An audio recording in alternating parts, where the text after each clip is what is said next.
Alex Garland concludes his feminist trilogy with an ode to the subgenres of body horror, surreal paranoia, and home invasion in the altogether ooky Man.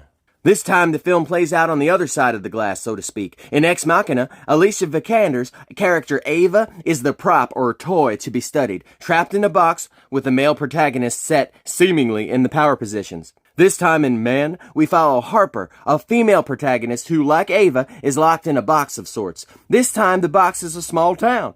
At first it appears that Harper is on a peaceful retreat, a much-needed vacation, at a secluded Airbnb in the countryside, only to find that she is surrounded by creeps-inducing man. And these creeps potentially wish to do her harm. They proceed to judge, criticize, terrorize, and watch her every move. Although, where Ex Machina is more of a psychological thriller, Man follows the structure of a horror film. This includes all of the usual tropes involved in home invasion / cabin in the woods films. Most of the paranoia is birthed, wink wink, from the mystery of the unknown, as well as the film's various suspense sequences. If you couldn't tell, just before when I said wink wink, that was my eyes winking, because my eyes were winking. As a viewer, we are meant to spend the entire film feeling confused and a bit off kilter. In this way, Man is a bit of a mood piece. But we are also meant to know much more than the protagonist does. We are very much aware that it is the same actor who is playing all of these menacing antagonist fiends. And in a lot of ways, we know that there's danger afoot while the protagonist is slowly but surely piecing it all together. This could potentially be frustrating for some viewers, as most viewers have an allergy to such weirdness. But it is in Men's design to be drawing from the weird. It borrows from such surreal sources as the filmographies of David Cronenberg and Takashi Miike. By the end of Man, we have entered into the pure whacked-out world of Cronenberg's The Brood meets Miike's Gozu.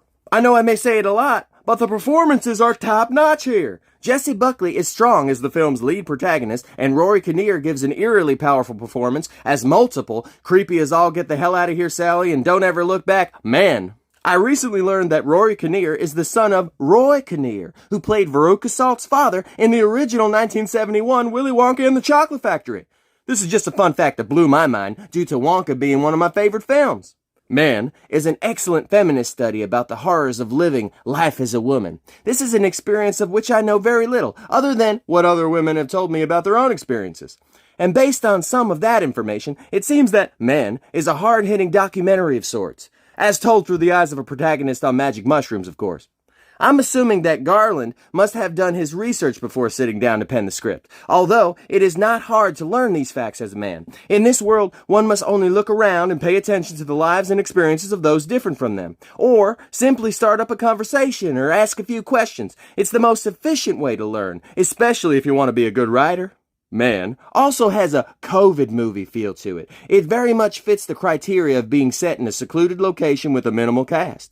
There were a lot of these movies being made in the early 2020s, and Men is certainly one of the better ones. Between this movie, Barbarian, and The Rental, I feel as if Hollywood is trying to completely abolish the Airbnb industry. Perhaps they have made an evil alliance with Big Hotel?